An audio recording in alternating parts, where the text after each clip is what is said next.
When a dream match takes place in WWE, there's a ton of pressure on the talent involved. This is usually a match that fans have been waiting years to see, and expectations are on an all-time high.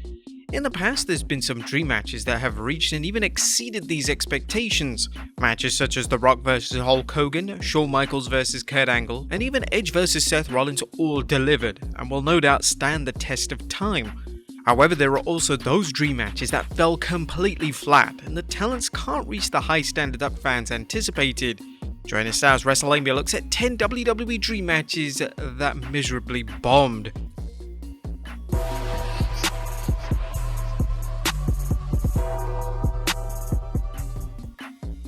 Be sure to subscribe and hit that notification bell for daily wrestling videos, and follow us on Facebook for exclusive lists. Also check out Wrestlelamia.co.uk and our own wrestling channel, Incredible.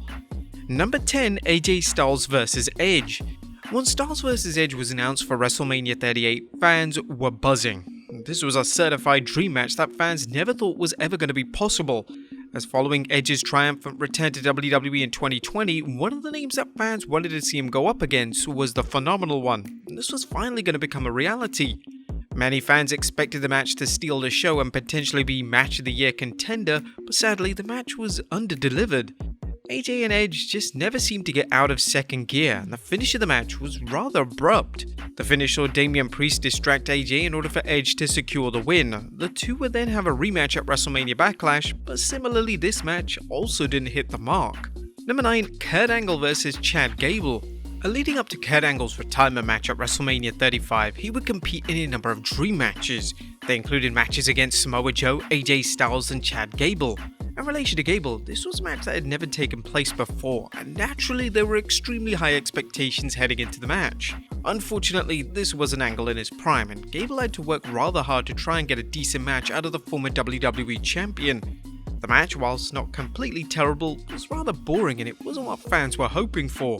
This would be a reoccurring theme during Angle's last WWE run, as it was clear that his days of 5-star classics were firmly behind him.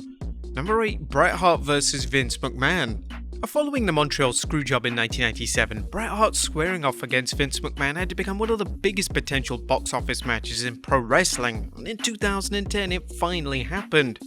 Hart had returned to WWE and he was going to face McMahon at WrestleMania 26. Early plans were to see Hart team with John Cena to take on McMahon and Batista, however these plans changed to 2 respective singles matches. After the match had taken place, it was clear why WWE wanted to initially book the tag match, as Hart vs McMahon ended up being one of the worst matches in WrestleMania history. The no-holds-barred match had bizarre plot turns that didn't make a ton of sense, and the in-ring action was below par.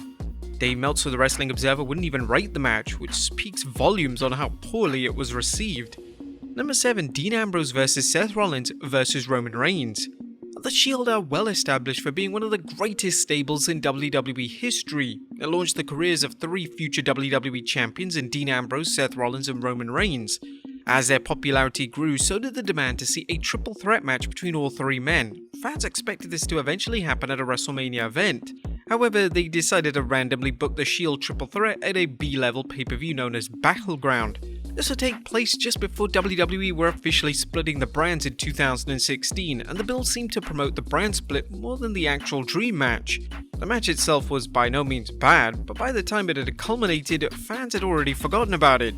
The match without a doubt should have headlined a WrestleMania, and WWE may never get the opportunity to amend this huge mistake.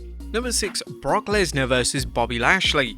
Throughout his career, Bobby Lashley would repeatedly state that going one-on-one with Brock Lesnar was his own personal dream match. This was also a dream match for fans, and at the start of 2022, WWE decided to finally book the Epic Showdown. The two would collide at the Royal Rumble event for the WWE title, and fans expected an absolute war between the two. The match didn't have much substance, and the story of the dream match was overshadowed by a Paul Heyman heel turn and interference by Roman Reigns. Fans were left disappointed, and so was Lashley, as he stated in several interviews since the infamous match that he hopes WWE books a rematch between himself and the Beast Incarnate at Crown Jewel. Number 5, Goldberg vs The Undertaker. During the Attitude Era, one of the dream matches fans wanted to see take place was WCW's Goldberg and WWE's Undertaker going one-on-one. Whilst both were present in the WWE during the Ruthless Aggression era, they avoided the match mainly because both were top babyfaces and there was no logical reason to book the match.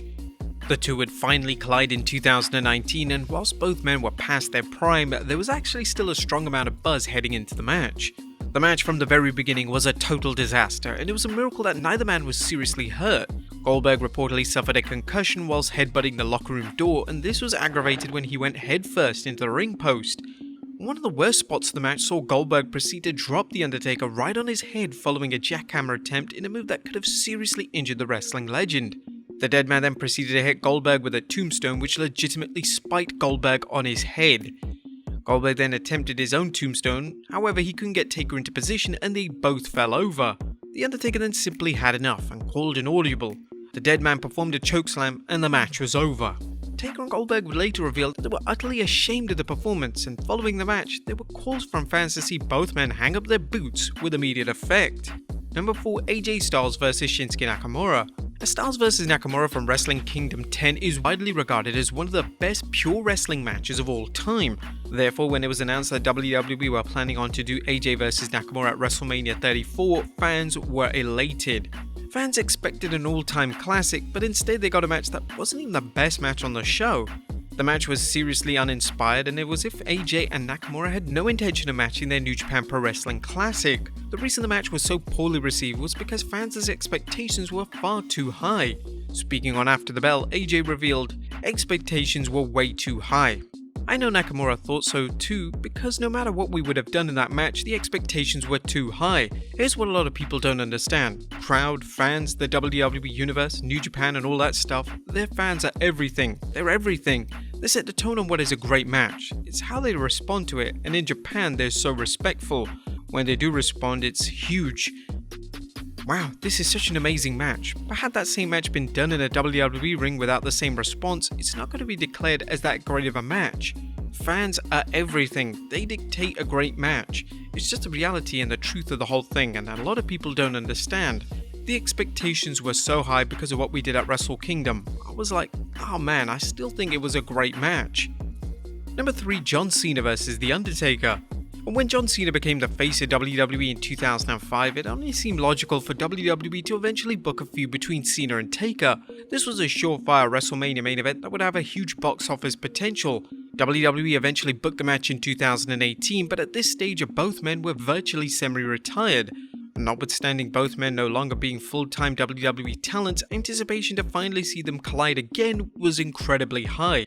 What fans would ultimately get was a 3-minute match which saw the dead man squash Cena. The match would act as a showcase of The Undertaker's moveset, and fans were insanely annoyed that this is what they delivered. It was almost as if WWE were scared that Taker and Cena couldn't put on a great match, and they consequently decided to book a short squash match.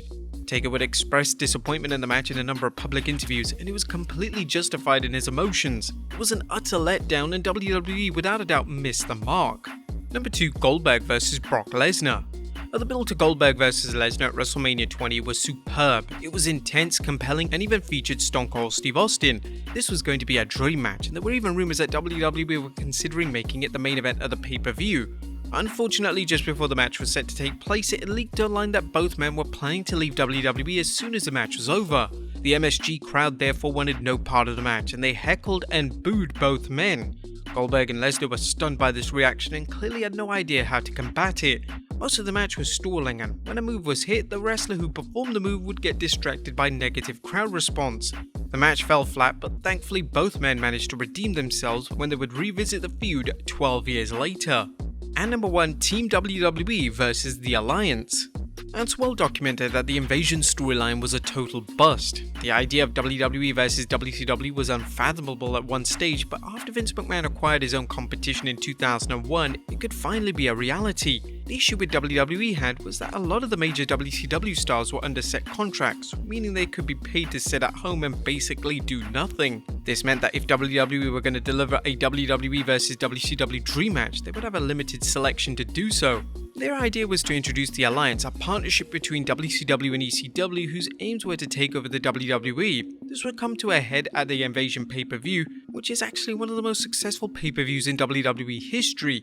The main event featured Team Alliance vs Team WWE. The Alliance team featured Booker T, Bubba Ray Dudley, Diamond Dallas Page, Devon Dudley and Rhino. The issue here was that outside of Booker and DDP, all of these talents had been present on television before the invasion, so this really wasn't WWE delivering a dream match of any sort. It would be revisited once again at Survivor Series, and this time the alliance featured Stone Cold Steve Austin, Kurt Angle, Rob Van Dam, Booker T, and Shane McMahon. 3 of these talents were WWE staples, so it made no sense, and it just showed how the WWE completely botched the dream rivalry. The worst thing was that if the WWE had just waited a year to do the feud, they could have had Team WWF versus Team WCW that featured The Rock, Undertaker, Triple H, Stone Cold Steve Austin, and Kurt Angle versus Hulk Hogan, Scott Hall, Kevin Nash, Ric Flair, and Booker T. It was one of the biggest missed opportunities in the history of the entire company. Well, there you have it, folks, 10 WWE Dream matches that miserably bombed. Be sure to leave your comments down below, and I'll see you next time with some more wrestling content.